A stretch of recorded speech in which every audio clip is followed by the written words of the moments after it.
Hey everyone, it's Marc Sabatella from Mastering MuseScore, and welcome to the Music Masterclass.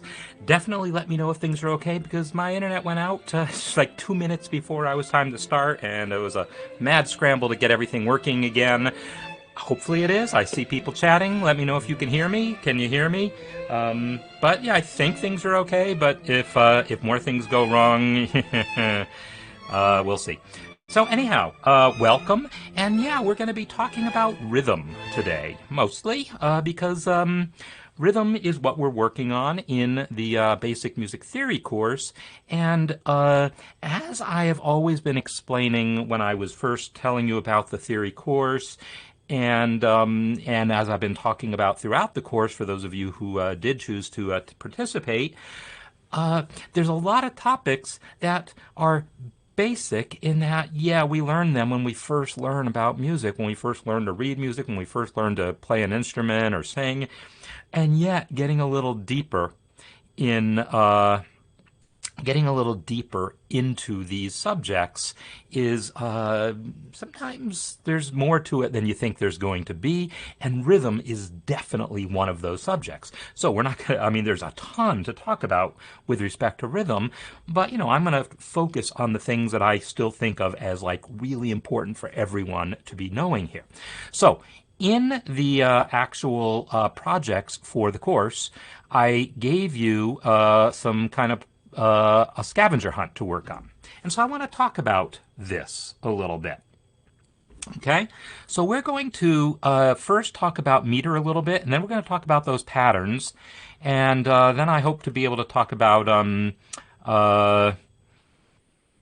syncopation as a topic and maybe a couple others, but mostly syncopation. All right, so what I'm going to do is bring up my brother's recordings here and go right to this one piece that is either in 3/4 or 6/8, depending on how you look at it. And I'm actually going to look at Sweet Betsy from Pike. It's probably the more familiar piece to many people.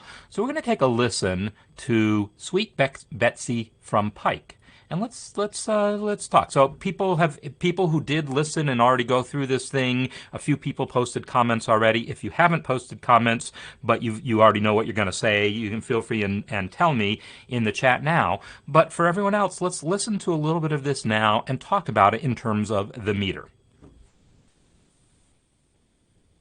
We've built I'll have to hear an ad first, sorry. Of the Fortune 500 rely on, along with millions of small businesses. Here we go.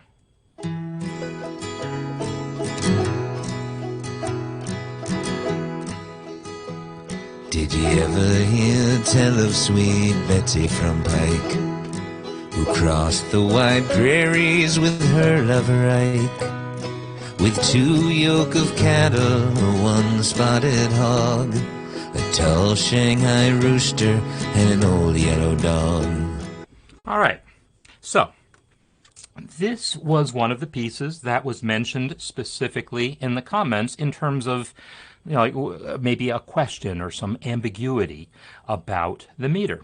So, y'all tell me, what are you hearing for the meter of that? I'll just play a little bit more while I wait for the chat to catch up.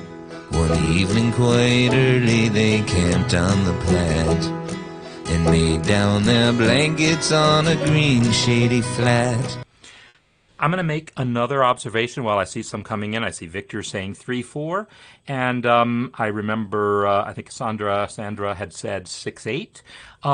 We have 2 basic possibilities for even what the pulse is. So yeah, we're going to hear some 3/4s, some 6/8s.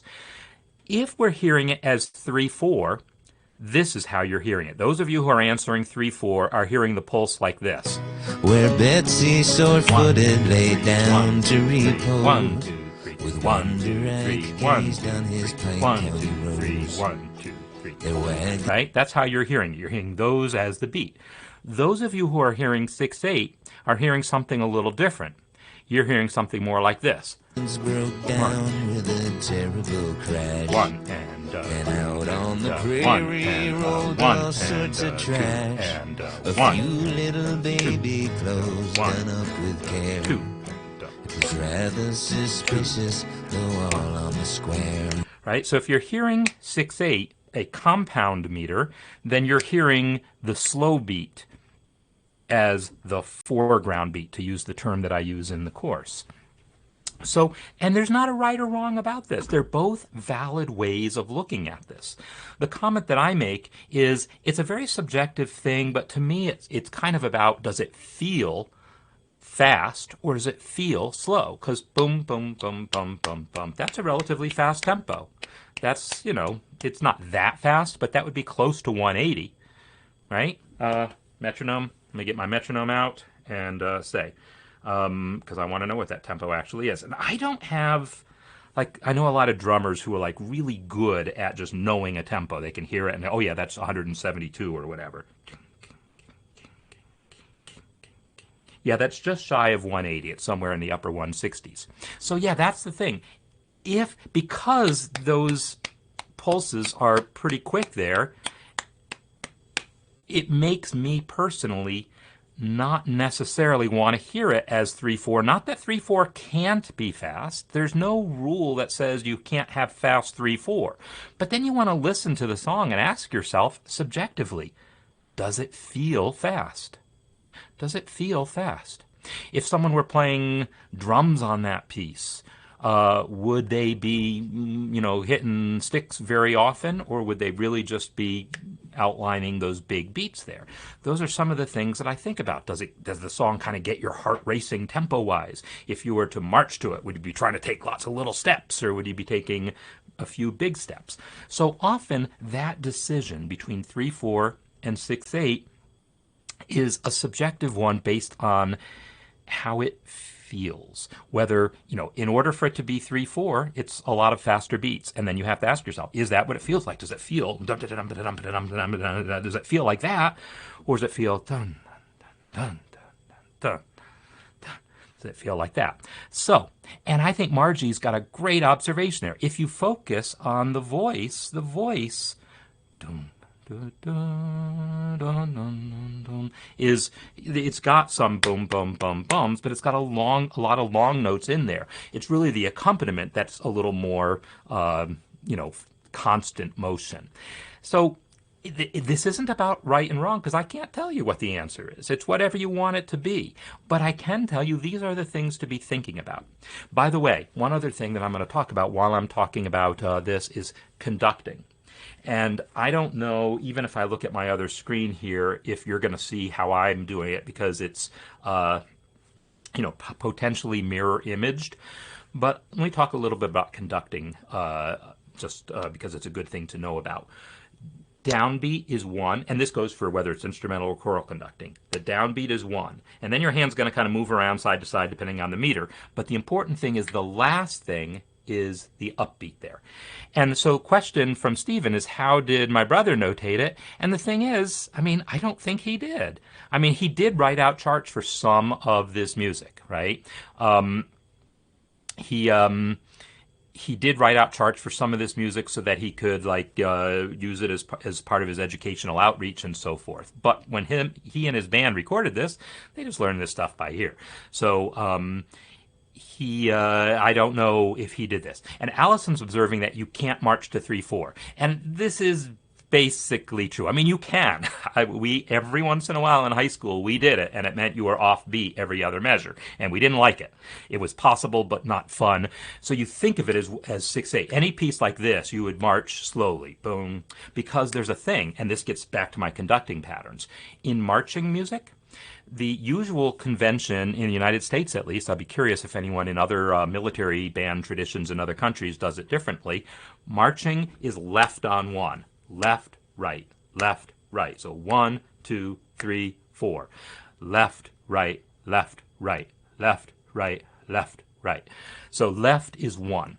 So that's the usual convention. And so if you're marching in 3, you're going to go left, right, left, right, left, right, left, right, left, right, left. So you're going to have alternating lefts and rights if you try to march that way. So we typically don't. If I were to march to this piece, these are my feet here, I'd be going like this. Oh, sweet Betsy from Pike. Oh, sweet Betsy from Pike. Right. It would be a very slow march, is how I would do it. And so, yeah, Rachel is a good observation. Tempo doesn't determine determine the meter. It's one of the things that influences how you're hearing which is the main beat and which is the subbeat. The faster the piece is, the more likely you are to hear a slower main beat to keep your brain from exploding. But if the piece feels frantic, then you might really focus on that as the main beat. It's going to be very subjective as far as that goes. So many marches have 6/8, and yes, in the United States march tradition, it's less true, but I'm sure it's true in a lot of other folk traditions. But in the United States, it would be true, but we would do it faster tempos than this. It'd be 1, 2, 3, 1, 2, 3, dun, dun, dun, dun, dun, dun, dun, dun, dun, dun, so that you're still marching somewhere around 120. As a typical march tempo. In fact, that is the way I know tempo. When I said I don't have perfect tempo, I can't just hear a tempo and know what it is. I can sort of bring back the feel of marching, and marching, which I did all through high school, playing clarinet and marching band, is a whole lot of 120 beats per minute marching as the average tempo, and a lot of jazz is sort of medium swing tempo 120. So I sort of have 120 burned in my head a little bit, and then I can say, does it feel faster or slower than that? And yeah, waltz 3/4 is a waltz, right? Anything in triple time like this is some form of waltz tempo. Now, waltz is a specific dance, and it usually goes with particular tempos and particular ways of subdividing particular ways of subdividing is what makes it a waltz, not just the fact that it's in 3, but yeah, that's getting a little beyond here. And Bob, if I was a little faster than the tempo, that might just be a synchronization thing between how the audio is being processed. I mean, I'd like to think I was clapping with the beat, but it could also be the video not in sync with the audio. It could be lots of things. So I'm not going to worry about that. All right, so anyhow, that's a bit about 6/8 and 3/4, because that's actually probably the biggest question that people might have about meter is that distinction. And what I would want to emphasize is that, yeah, you could do this either way. And so I'm going to do this. I'm going to pop open MuseScore. Ba-ba-da-dum, ba. Anyone know what note that is? Ba, ba. An F sharp? No, it's an E. All right. I was trying to hear an E in my head as the low guitar string, and I undershot it, so it is an E. I didn't think he would really do it in F sharp, but you never know. You never know. One thing I'll tell you about my brother, I mean, he's an excellent musician, and you're hearing how low he's singing that song. Often he does that specifically so that he can do another verse an octave higher. And then you have to be very careful about how you pick your key so you can do the same melody in 2 different keys. He's got a pretty good range. I mean, he's obviously got a bass range there. He starts right off on E. But in order to do the same melody in 2 different octaves, as he does in some of his songs, you have to put it as low as possible so that you can still do it when it's up high. So anyhow, that's something that he's doing. So what am I doing? I am going to just notate this song a little bit here. And I'm going to show you that you can notate anything in 3. You can also notate in 6. So I forgot to pick a time signature, but that's okay. I'll come over to the time signatures palette. Nope, that's not how the melody goes. Let me actually get the melody. Love sweet. Did you ever hear tell? I'm going to simplify that melody for now because we're going to talk a little bit more about complicated rhythms later. But so if I put this sucker in E, and I'll notate it in just on the staff notation, and we know it can really be as whatever octave we want. Boo doo doo bum. Ever hear tell? I'll do it this way. Bum, bum, bum, bum, bum, bum, bum, bum. Okay? So this is a 3/4 version of that melody. Now, if I want a 6/8 version, I'm going to go ahead and add myself a section break. I'll add it right here, so I got a few more measures to play with. I'll add a section break, which is this guy here in the layout palette, and that gives me opportunity to change time signatures without it thinking, hey, I need to put a courtesy time signature on the previous system or anything like that. I'm going to write that same melody now. And actually, I'm going to show you that MuseScore can do this automatically. So here's a little MuseScore lesson for you. If I copy this and then come down here and then say paste half duration. Ready for some magic? Do-do-do-dum.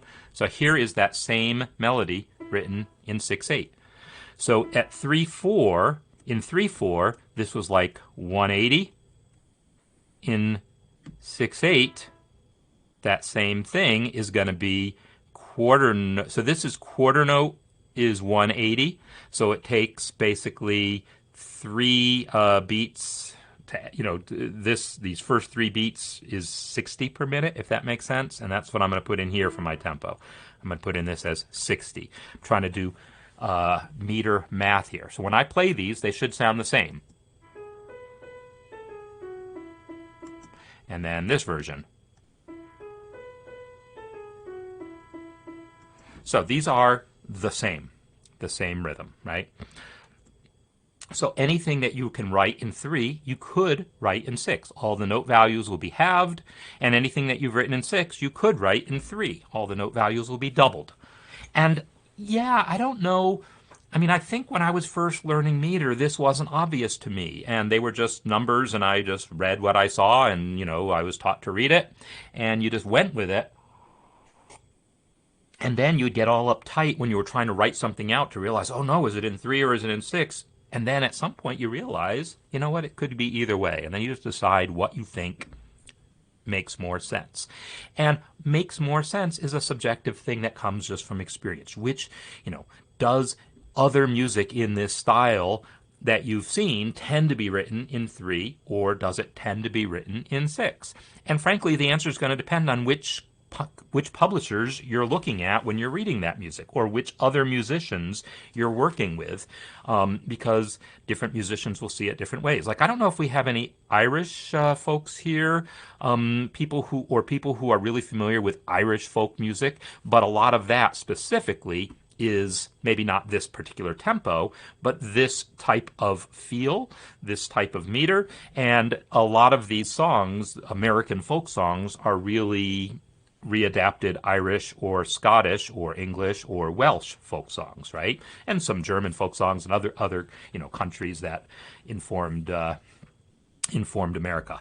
So, and Rachel's observing that 6/8 is counted 1, 2, 3, 1, 2, 3. And yes, I would do that also. You actually heard me do that. This is how we count this. This is 2 big beats is the term that I often use, or 2 foreground beats. 1 and a 2 and 1 and a 2 and is sort of the famous way of doing this. But that's the official way. Maybe 1 and 2 and 1 and 2 and but 1, 2, 3, 4, 5, 6, 1, 2, 3, 4, 5, 6, or 1, 2, 3, 1, 2, 3, 1, 2, 3, 1, 2, 3. It really doesn't matter how you conceptualize it.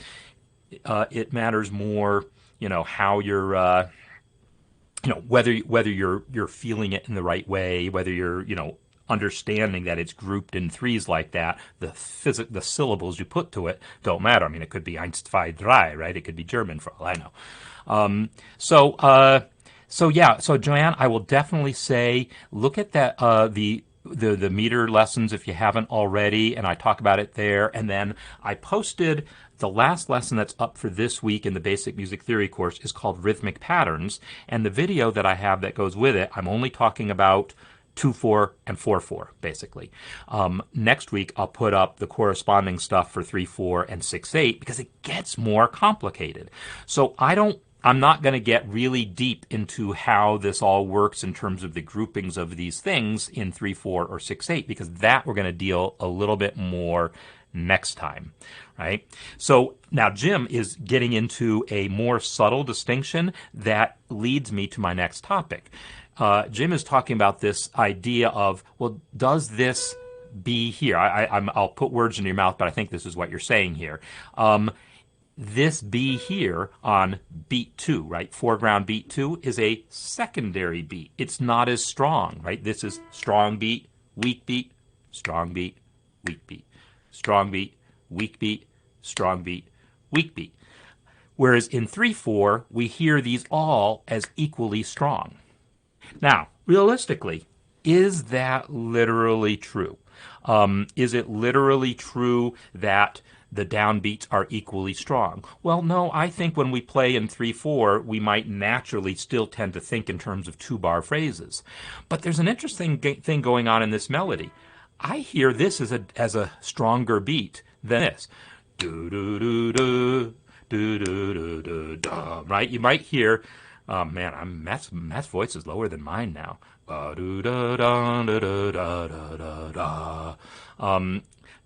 It's some ways the fact that that last note is like the long note of the phrase, it almost makes me want to hear that as a stronger beat and makes me wonder, well, what is this thing doing in the middle of the measure? So in some ways, I would say what Jim is talking about leads me to want to hear it more as 3/4, because it makes it a little more clear that this E is equally strong as the other beats. Whereas when you notate it in 6/8, it kind of feels like that E is just a middle of a measure, not as strong of a note as it otherwise would be. That could be a reason to favor 3/4. And Victor's asking if the tempo is always for the foreground beat. It is normally always notated that way, yes. So you would, in 6/8, you normally notate the quarter note equals 60. Now, there are certainly exceptions. There are people who might write in 6/8 for a very slow tempo and decide that it makes more sense to mark the metronome in terms of eighth notes. But the norm is 6/8, the foreground beat is the dotted quarter, and that is how we would express the tempo. So when I said that Jim's observation about this strong and weak beat was going to lead me into the next topic I wanted to talk about is 2/4 versus 4/4. When is something 2/4 and when is something 4/4? Because the same thing is going to be true, right? I mean, it's going to be true if we listen to one of the other songs from that collection. Let me just pick some other song that I know. Shenandoah. That's a good one. That's one where he does the octave thing too. Try this simple ice hack with water before bed. Every human has around one. Oh, Shenandoah, I long to hear you. 1, 2, 3, 4. Away, you rolling river. This is how I'm hearing it, because I tend to hear things in 4. But you could hear it in 2, right? There's nothing wrong with hearing it in 2. Oh, Shenandoah, 1, 2, I long to hear you. 1, 2, 1. Away, I'm bound over. Right? There's no hard and fast reason why you would have to feel it one way, except for this sort of subtle thing of, does it feel like there's a strong beat every 2, or does it feel like the strong one is only every 4? And if you're having trouble deciding, join the club. It's not something that's objective. There's no objectively true answer for things like that.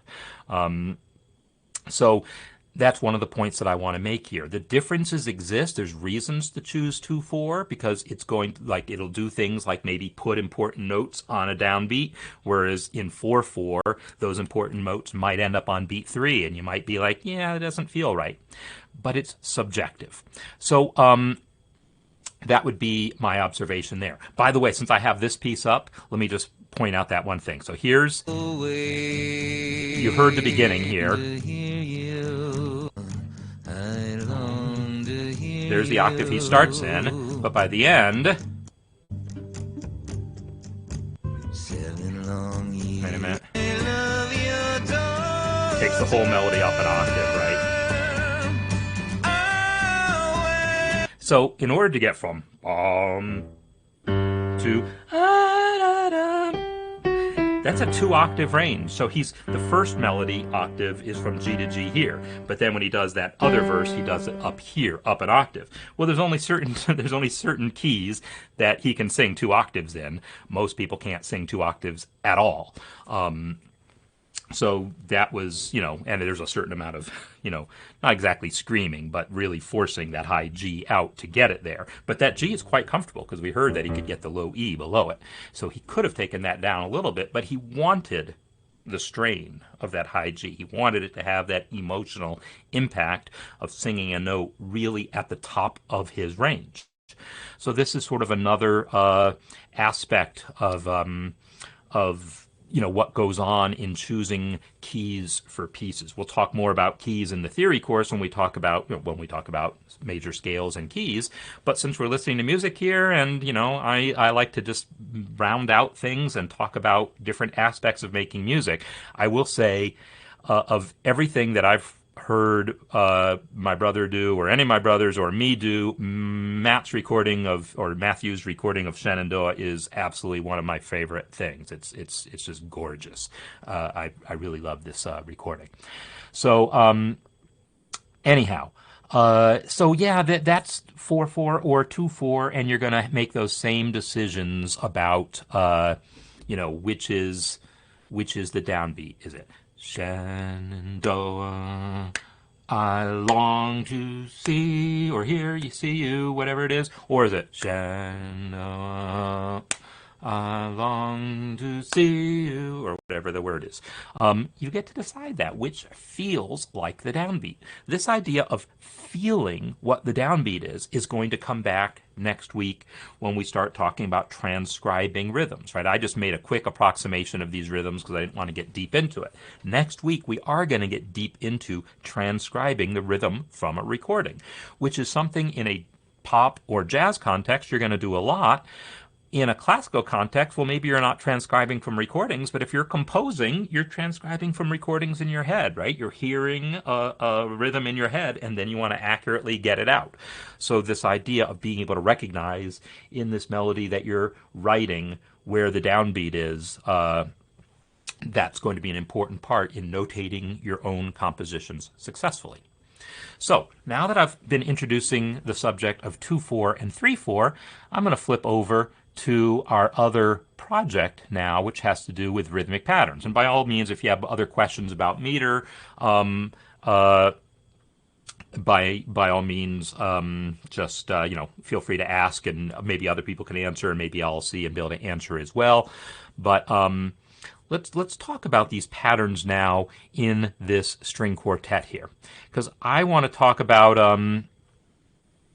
the patterns that exist here. And I saw a couple people have posted some things here, and the last one that I saw was really nice. So I'm going to find that one, Margie.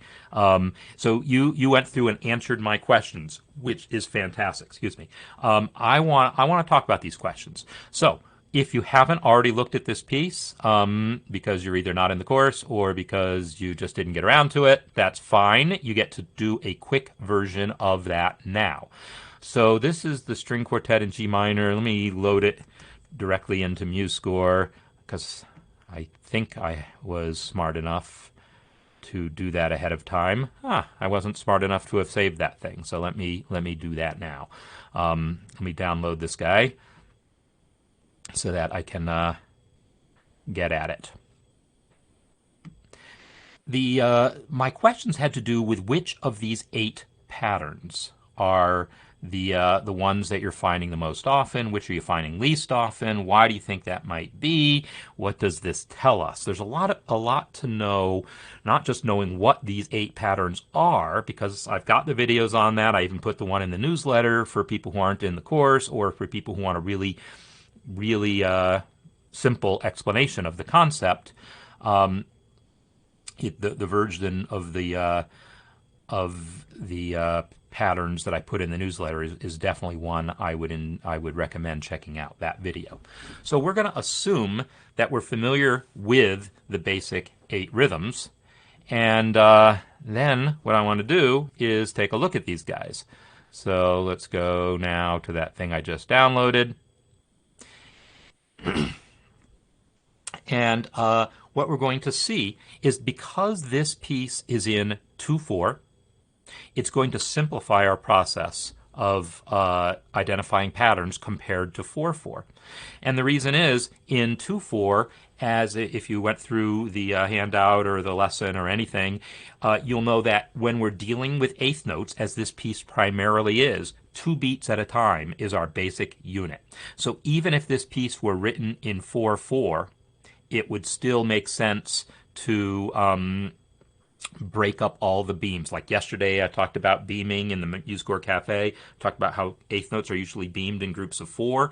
That is a typical thing. That beaming in groups of 4 is super common. And in 2/4, this happens automatically because there's our bar lines forcing everything to be grouped that way. So these are our how these things are going to break up. And I suppose I should have the handout that I had with the actual, the specific. So I'm going to go over to the, where did I put that in? In theory? Yeah, probably so. That's where I talked about the eighth notes. Or was it yeah, 8 basic rhythms here. So here are my 8 basic rhythms here. And so in eighth notes, we have 4/8, or eighth quarter, or eighth quarter eighth, or eighth dotted quarter, or quarter 2/8, or quarter quarter, or dotted quarter eighth, or half. Those are our 8 rhythms. My claim here is that that's all there is. And, unless you're dealing with triplets, which is its own thing, those 8 rhythms is the only way you can subdivide things, right? I mean, it's mathematically all the possibilities. And so once you really accept that there is not a single measure in this piece that can't be broken up as one of those 8 patterns, suddenly reading rhythms becomes much simpler once you realize that it's those same 8 patterns over and over again. So just to run through some of these, the first pattern here is, dotted quarter eighth. Well, let me zoom this guy in. That's this pattern right here, right? So it's dotted quarter eighth, that pattern there. And I should actually load that into MuseScore as well, but I think we can see here. I don't know if these are numbered the same way. So it's this pattern here, the dotted quarter eighth pattern. I should actually have that loaded into MuseScore, right? So that I would have the same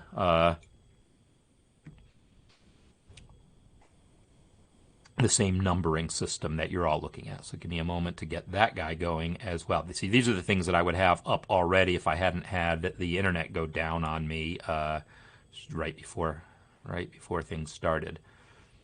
I want courses. Oh, that's because I need to go up a level, up a level.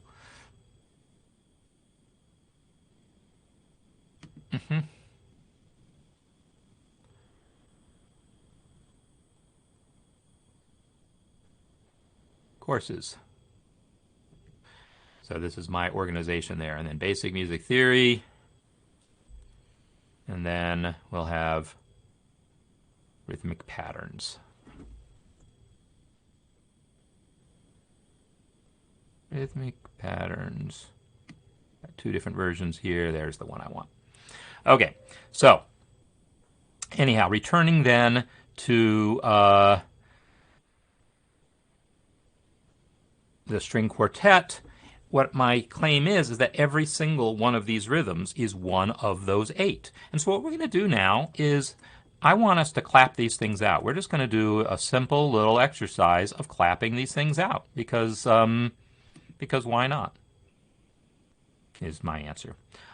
So yeah, these are my rhythms in the order I want them now. So that particular rhythm, dotted quarter eighth, is rhythm number 6. And then this pattern here, 4/8 notes, is rhythm number 3. So my numbering here is just the numbering for this particular handout. There's nothing special about the numbering. In this piece, those 2 predominate. And Margie successfully observed that in her comments. And I would love it if you all could, so which are the most common, 3 and 6, and then she's observing 1 and 2 also. 1 is just the half note, and 2 is just 2 plain quarter notes, and those are common also.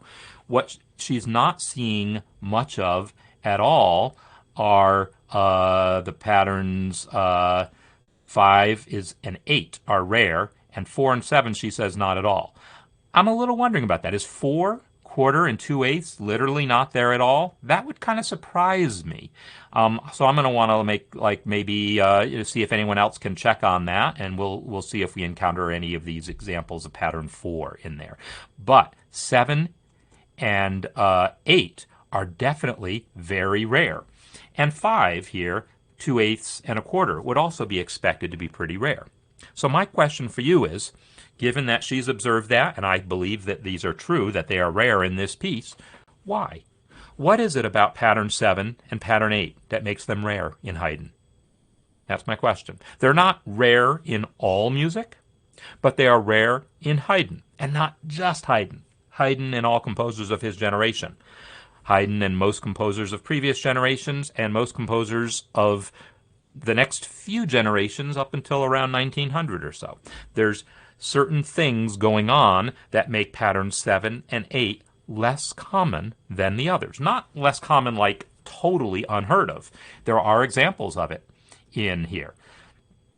So like I'm going to just put this up here. And so syncopation, absolutely. So I see 2 answers about syncopation, and boom, you are absolutely right. So syncopation is a thing that I want to talk about here. This is an example of pattern 8, right? 8th, quarter, 8th. I guess I didn't say how to handle ties into the beginning of a measure, but let's treat them the same as rests for this. So, and Margie, you were accounting for rests incorrectly, and that might have to do with why you missed certain things. Like here, well, this is basically, if you account for rests the way I suggested, this is a dotted quarter, right? Quarter note followed by a rest. For the purposes of how we would clap out that rhythm, it's a dotted quarter and then an 8th. By the way, I know I'm all over the map here, and I just, picking up threads and talking about them. At one point, I talked about conducting. Let me return to let me return to the subject of conducting for a second. Downbeat is always down. The last beat is up. So if you're doing 2/4, that's all there is. Down, up. Whoops, I hit my mic. Sorry about that. That was loud, I know. Down, up, down, up. In 3/4, it'll be down to the right, and then over, and then up. Down to the right, over, up. Down to the right, over, up. And that up is always coming from... Oh, when I'm saying I'm conducting with my left hand because I'm left-handed. Sorry. Let me do this two-handed so we can see that it's actually about the last motion coming from the outside. That's an important thing to realize. When you're conducting with 2 hands, that last motion is coming from the outside. So 1, 2, 1, 2, 1, 2. Or 1, 2, 3, 1, 2, 3. Or, I got to get this right. 1, 2, nope. 1, 2, 3, 4. 1, 2, 3, 4. There's all sorts of different specific patterns, and those of you who have studied conducting will know the specific patterns better than I do. But the point is, the last motion is an upwards motion coming from the outside. So, and that is, absolutely why. You want it to be really clear, and you want the downbeat to be clear. So, Chris, that is absolutely why that works the way it does. So that's basically what goes on with the conducting. So let's return now to the subject of the syncopation, and then we'll try to clap some of these things out. This syncopation here, we have, and I want to define the term syncopation. And actually, I'm going to ask you, while I talk a little bit, let's hear some things in the chat. See if someone can give me a definition of syncopation. I've got one for you that's a pretty good one, and I want to make sure I give that to you today. And then I'll make up a more formal thing about it at some point. But I want a definition of syncopation. What does it mean to say something is syncopated? Because you're absolutely right that those rhythms 7 and 8 have some syncopation in it. So what does it mean? So this is rhythm 8. It's 8th, quarter, 8th. If we look at our handout here, 8th, quarter, 8th. It's rhythm number 8, according to that handout. And people are saying it's syncopated, and now hopefully we'll be getting a definition of what that means from people here. But yeah, it is definitely the least common one.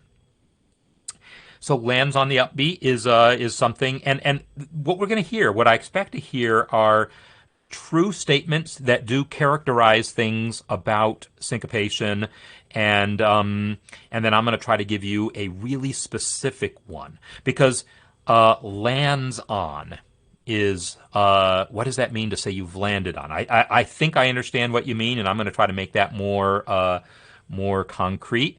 William saying beat offset from expected. Well, what does expected mean? And I think we'll be able to talk about that a little more concrete. A pulse on beats that are not dominant. And so, yeah, we're all talking the same language about what syncopation has to do with. Strong tones on an upbeat. These are all good characterizations of it. And I'm going to try to get a little more really concrete about this. So, in fact, now that we've seen a few of these and we're all saying variations of the same thing, I'm going to give you my definition here, because even the term strong and weak beat is, the beats are silent when you play off the beat. Oh, so now Allison's definitely starting to use language that's going to be more similar to how I'm going to word it. We're all saying the same thing, but worded a little differently. Here is the observation I'm going to make. Let me flip back over to my handout. Beat 1 of a pattern, so if I'm in this eighth note pattern here, beat 1 of each pattern is the strongest beat. Beat 2 is the second strongest beat. So this is the strong beat. 1, 1, 1, 1, 1, 1. Those are the strong beats. The weak beat is beat 2 of this pattern. Right? So 1, there's nothing on the weak beat here. There's a quarter note on the weak beat here. The weak beat is beat 2 of this pattern in 4/4. In 4/4, it's beat 3, right? It's the midpoint of the pattern that is the weak beat. So we have a strong beat, and then we have a weak beat, and then we have the in-between things. These are the off beats.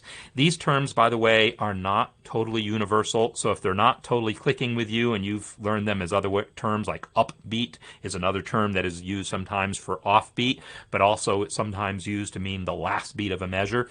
So there's different terms for upbeat and all these things, but within the context of these patterns, and I'm going to stick to the eighth note version, the strong beat is the beginning of the pattern, the weak beat is the middle of the pattern, and the two other guys are offbeats. Those are the terms I'm going to use. Strong beat, weak beat, and offbeats. Okay, that's my terminology.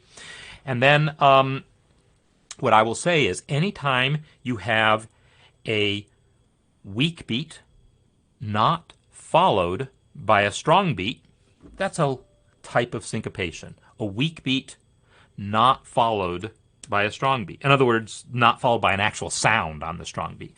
So if I go quarter, quarter, rest in 2/4, dum, bum, bum, bum, bum, bum, and then just stop on beat 2, that's a form of syncopation. I've stopped on a weak beat, didn't put something on the strong beat. If I go bum, bum, bum, bum, bum, and I end on the strong beat, that's not syncopated. But that's a weak syncopation. Or a like slight syncopation. The more extreme syncopation is an offbeat not immediately followed by a beat. So whether weak or strong. So an offbeat not immediately followed by the next beat. That is my definition of a syncopation. That's very specific. A note on an offbeat not immediately followed by a note on the next beat. So anytime you have a note on this offbeat here, on the end of the beat, not immediately followed by one on the next beat, it's syncopated. And that's what happens here. In pattern 7, we see there's a note on the offbeat here. This dotted quarter is on the offbeat. It's on the and of 1, and it's not followed by a note on 2. So that's what makes it syncopated. Pattern 8 has a note also on the and of 1, not followed immediately by 1 on 2. So that also makes it syncopated. But another form of syncopation, you can have syncopation. So anyhow, let's talk about that. 1, 2, 3, 4. Ba-bam, ba-bam, ba-bam, ba-bam, ba-bam, ba-bam, ba-bam, ba-bam.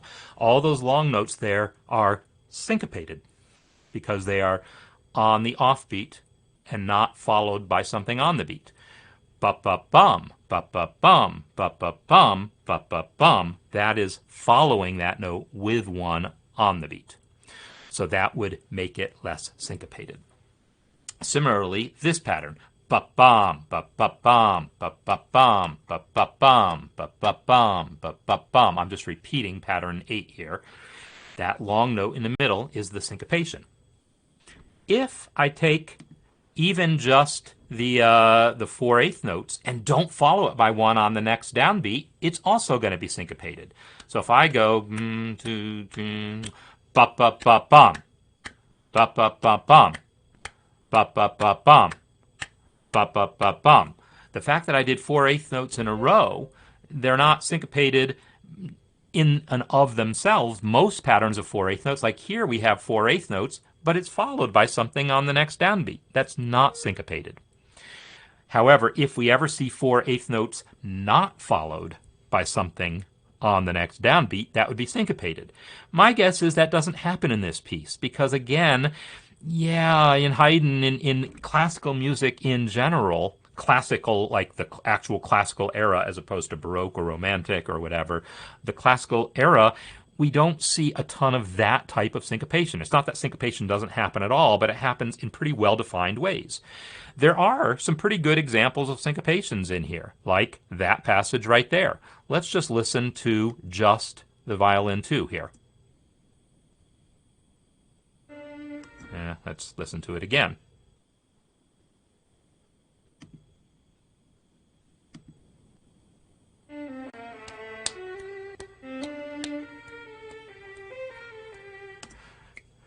Bum, bum, bum, bum, bum, bum, bum, bum. The fact that the clap comes in while that note is being sustained, that's the syncopation. So that type of syncopation, these are basically quarter notes here, right? We have an 8th note tied across the bar line, and which adds up to a quarter note. Then we have an actual quarter note. Then we have another 8th note tied across the bar line. That type of passage, bum, bum, bum, bum, bum, bum, bum, bum. That sequence of offbeat quarter notes, that is probably one of the most common types of syncopation in the classical literature, especially in string music.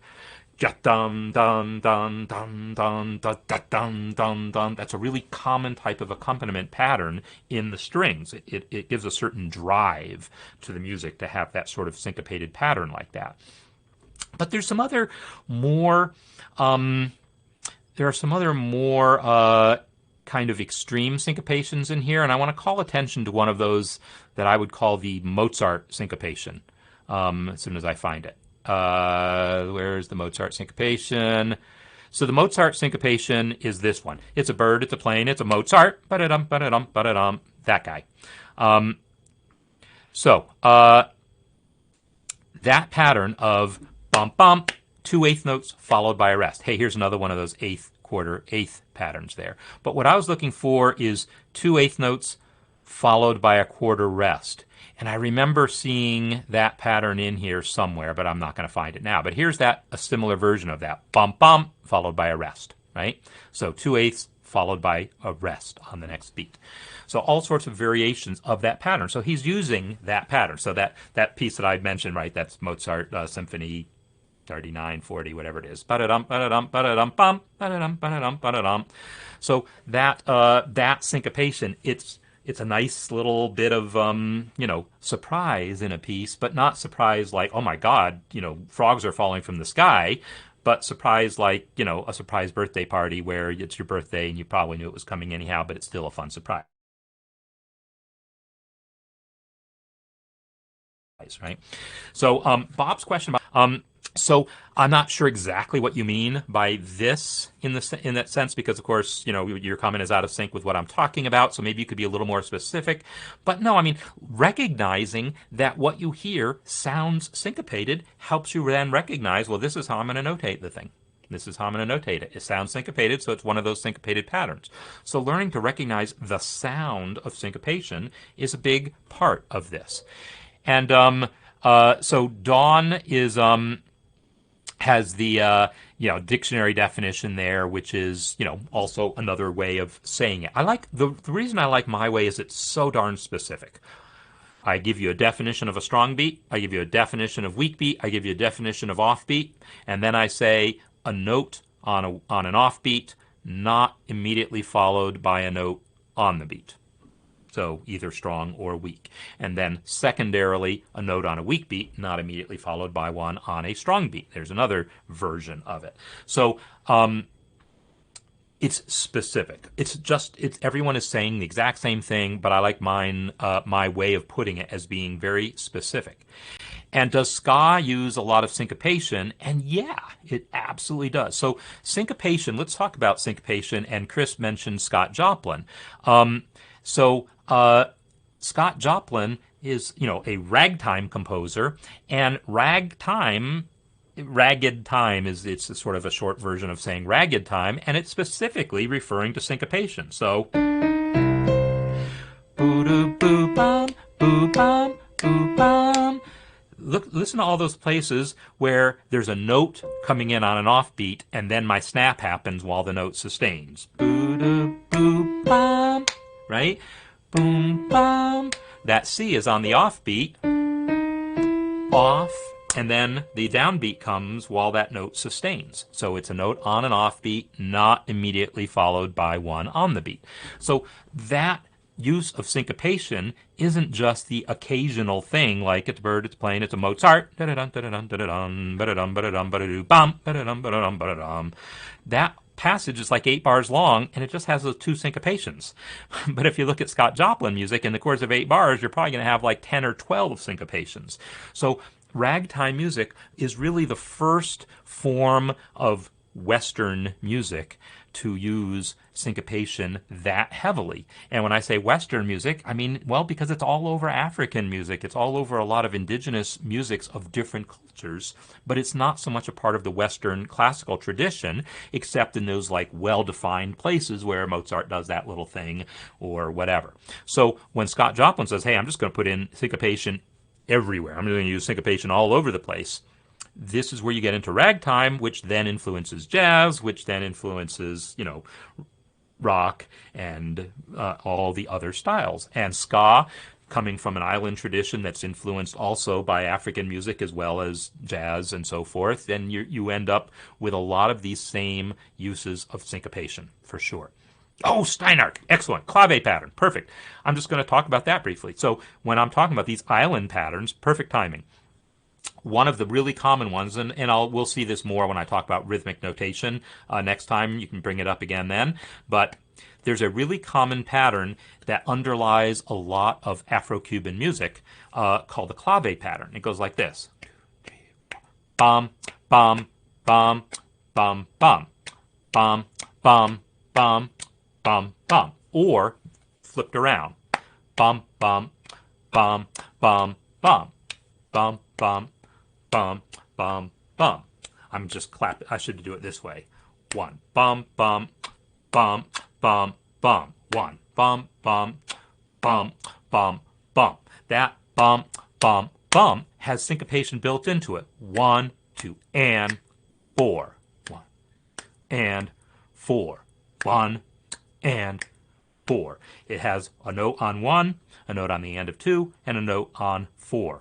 So that pattern there has syncopation built into it. And we'll talk about the notation of that pattern, the different ways it's notated, next time when we talk more about rhythmic notation. But that pattern is when I say it underlies Afro-Cuban music, it does to an incredible extent. It's like it's hard for people working in other styles to really understand the extent to which that clave pattern then becomes the basis for how the congas function and how the bass functions and how the piano or guitar parts function, how melodies are built. They're all done in ways designed to either fit or go against the clave rhythm in very specific ways. So yeah, a lot of African-inspired music deals with rhythm in a really much more fundamentally important way than a lot of Western classical music does. And yet, we see syncopation is part of this music. I mean, it's absolutely, if I play the passage starting from here, we're going to hear, let me start it from here actually, we're going to hear syncopations. Oh, we'll hear it once the playback catches up.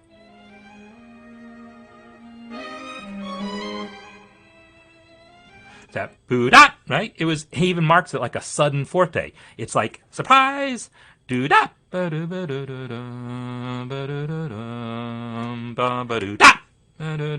that, boo-da.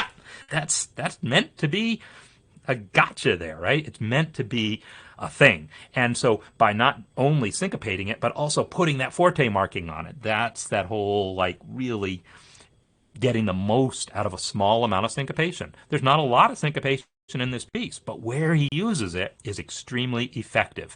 So, yeah, if you haven't already listened to this string quartet, I highly recommend it.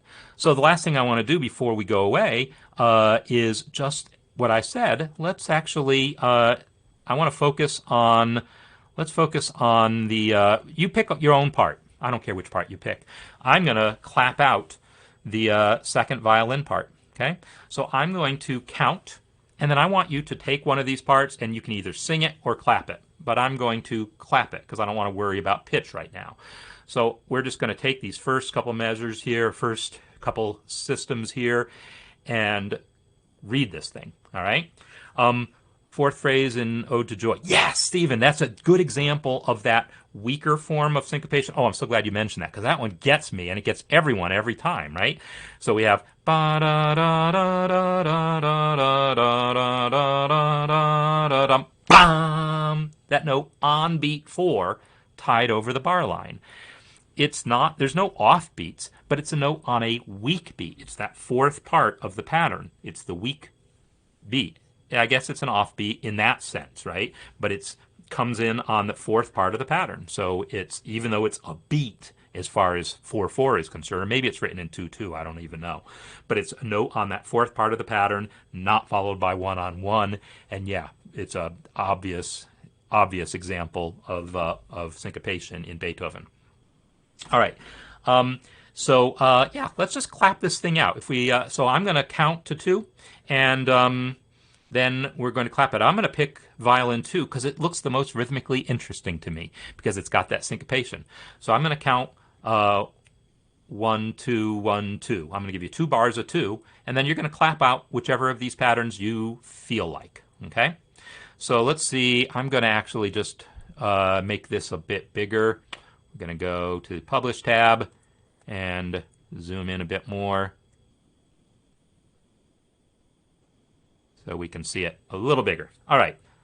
So I'm going to count 1, 2, 1, 2, and then if you've got the pickups, you can come in, and I just want you to clap it out while I'm clapping. All right, here we go. 1, 2, 1, 2. 1, 2, 2, 2. Oops. See, I messed up. Okay, stop. I want you to be clapping with me. I'll tell you what I did in messing it up. Reading across the score, I jumped to the viola part. That's my mistake. So I'm going to just do this one more time.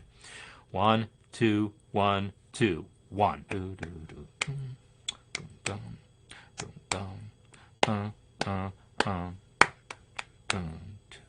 1.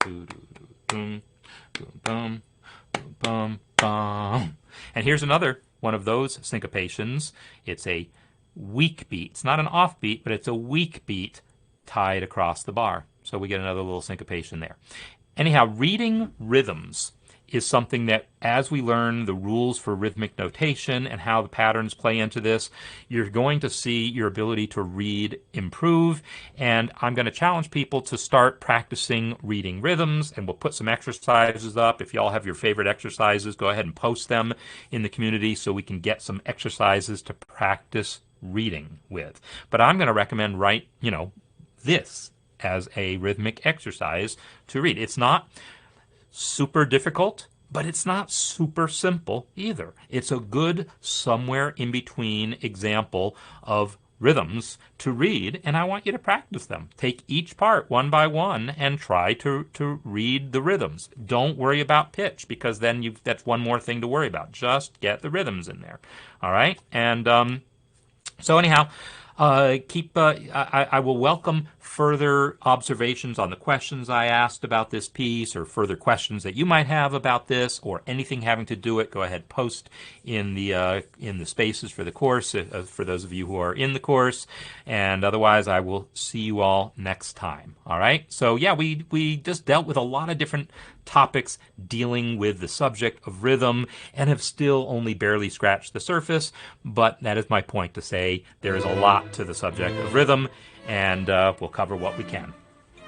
So, hope that people found something interesting in this session, and by all means, keep going through the stuff in the course. I will have a batch of lessons next time specifically on notation of rhythm, the rules for the notation, how we decide where to break bar line, break beams, and so forth.